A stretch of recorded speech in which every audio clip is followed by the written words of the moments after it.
Hey guys, Liz Hogan here again. Now that we've done our top string and our sidewall, we're going to be moving on to our crosslace of our Launch 2 pocket in our Crux 600. So now we're going to start with our crosslace, and to do that, we're going to take one end of our crosslace and guide it through that same loop that we use for our top string.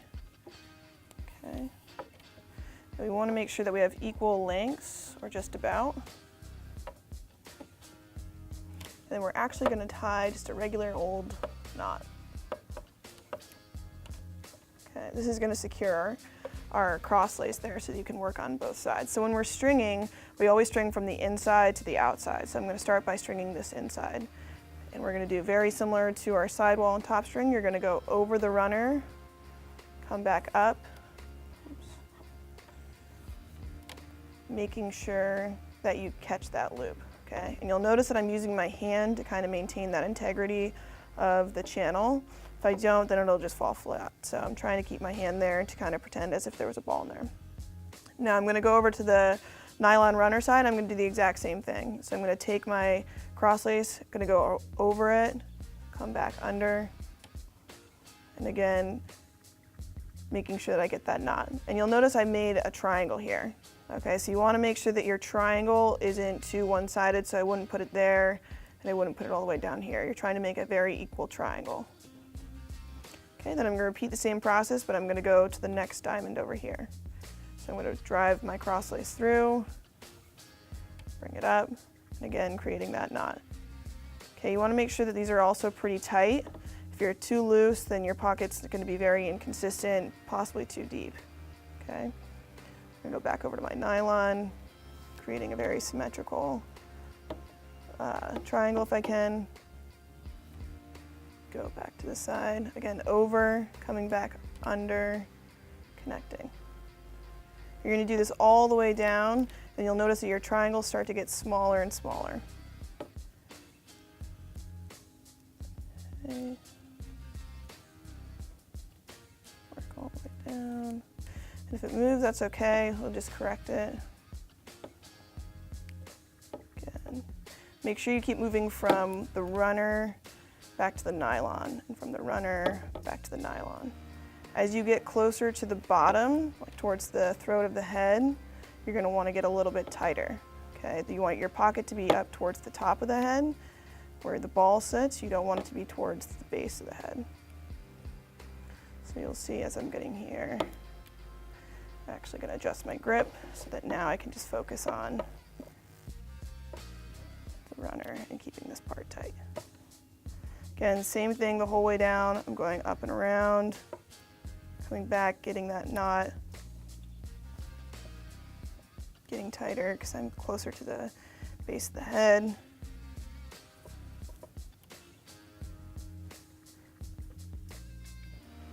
And then for my last one, I'm just gonna go out towards the sidewall hole, okay? In women's lacrosse, you have to tie off your crosslace, so you can't just leave it hanging there and then also be inconsistent.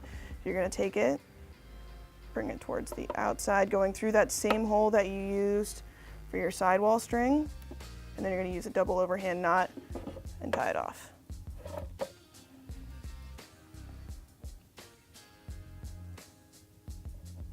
Again, we want this to be pretty tight. So we've done one side. Now we need to go ahead and do the other side, okay? Because we want our pocket to be symmetrical.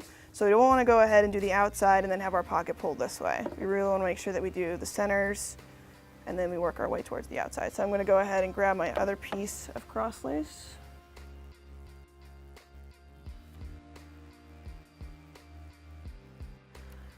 And we're going to go ahead and do the exact same thing. So I'm going to take my crosslace, drive it through that same loop that I used for my top string. Make sure that they're equal. I'm just going to tie a knot like I'm tying my shoes.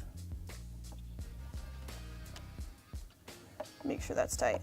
And then again, I'm going to proceed the exact same thing that I just did on that side over here. So I'm going to go over, come back under, making sure that I got that knot. And as you're doing this, you want to make sure that you kind of feel equal tension. So by that, you don't want to have one side pulling too much. You want to make sure that it feels even on your hand. okay, as you hold the runner in place. Again, going from the nylon back to the runner, trying to create those equal triangles. I like to make a little loop instead of actually taking my nylon and going this way. It just keeps it a little bit tighter. You can see it's a little bit more challenging to do it that way. Okay. And then again, as we work down a little bit further, we're going to get a little bit tighter.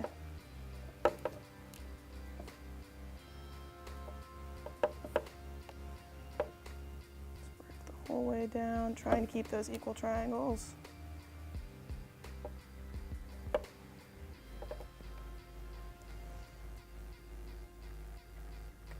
Through.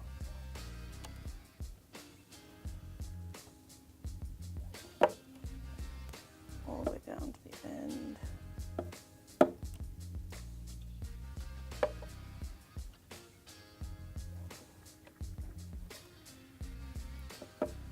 Alright, so we're going to do the same thing that we did before. We're just going to take that cross lace, drive it through the same hole that we used for our sidewall, and tie a double overhand knot.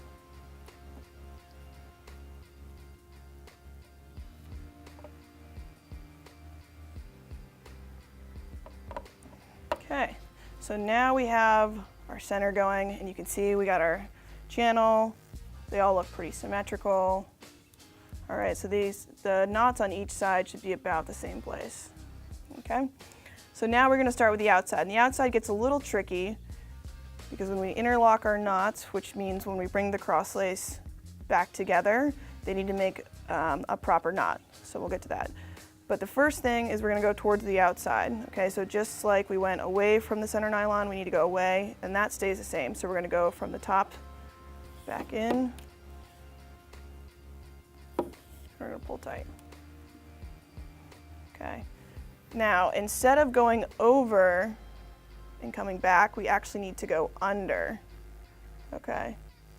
So when we do that, it's just like doing the second half of the top string knot.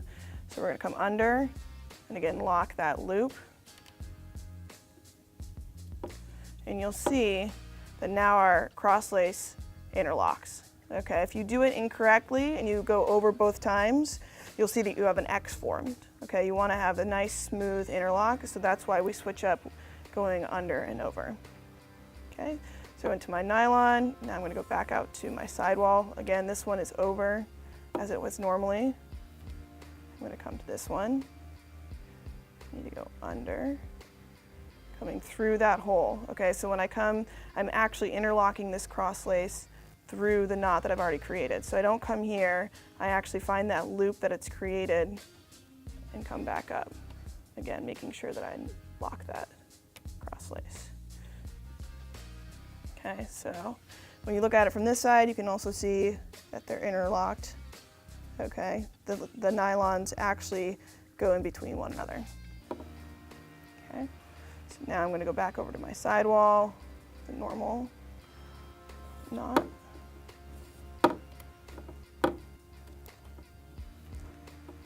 Okay, go back under, and again coming through that hole that I've created with my other cross lace. I got my loop.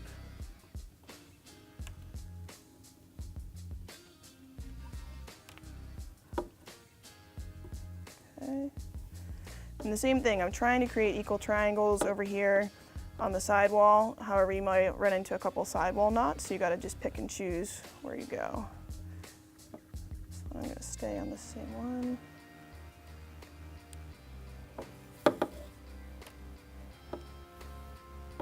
Okay, go back to my nylon. Again, coming under, not going over. And pulling tight. We're just going to proceed the whole way down.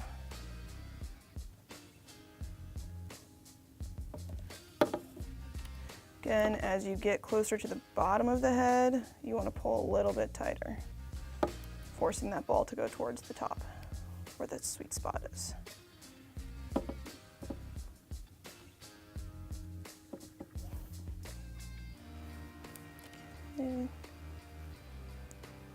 here.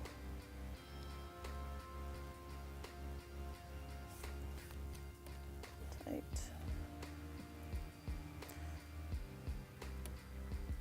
And just keep going.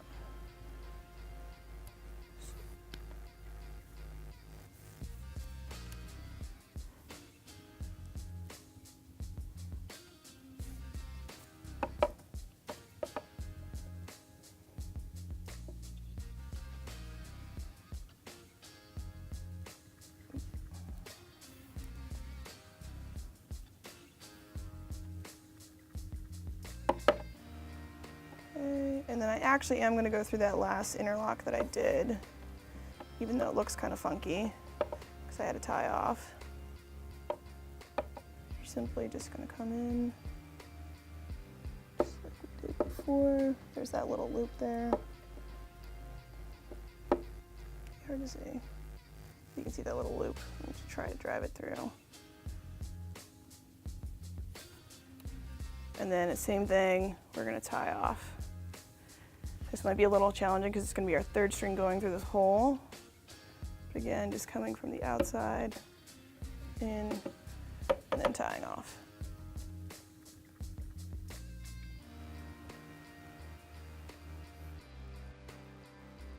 All right, so everything that you do to one side, you have to do the other side. So again, we're going to proceed now going on the outside over here. So we're going to drive through. Again, this one is normal, going from the back to the front. But then on this side, we need to go from the front, again, coming through that itty-bitty hole.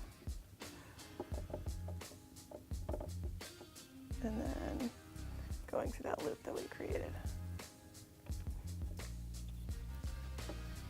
Okay. It's important that when you're going back to the sidewall, especially in your second time, you look back over every once in a while to make sure that you're using the same gaps. Okay, so I wouldn't want to do 2 on this side if I only did 1 over here. So really make sure that you're checking back on your sidewall and that you're being consistent and even.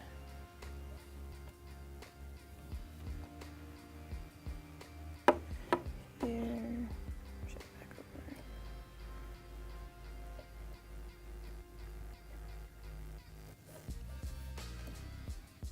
All right, again, back over to the side.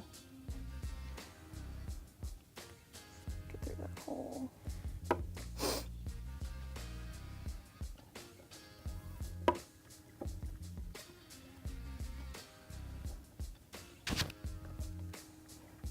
Okay, so this is an instance where I put 2 on the sidewall gap, so I'm going to stay here. Back down.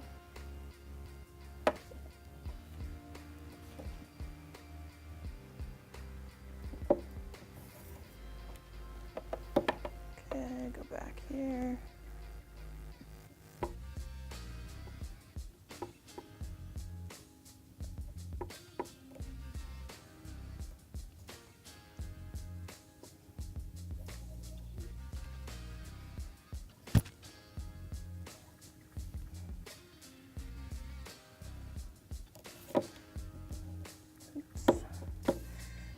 Again, you're just going to get a little bit tighter as you get closer to the base of the head.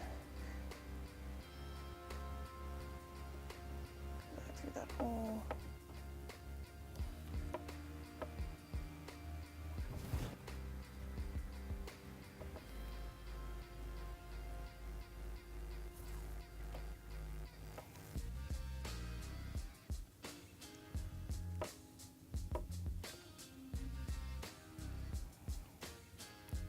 Okay. Almost done. Outside.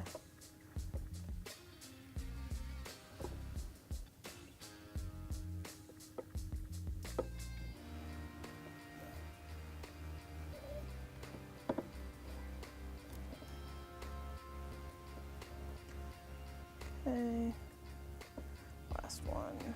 Sidewall.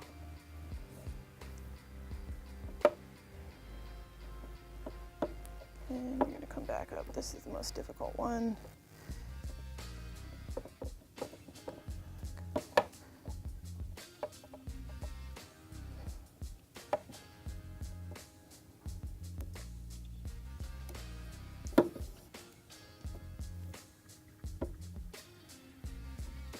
you still have that knot. And then guide it through your last sidewall hole and tie off with a knot. Once you're finished with your knot and you're pretty satisfied with your pocket, you can, again, trim and burn your nylons. Just really make sure that your pocket is kind of how you want it to be first, in case you have any adjustments.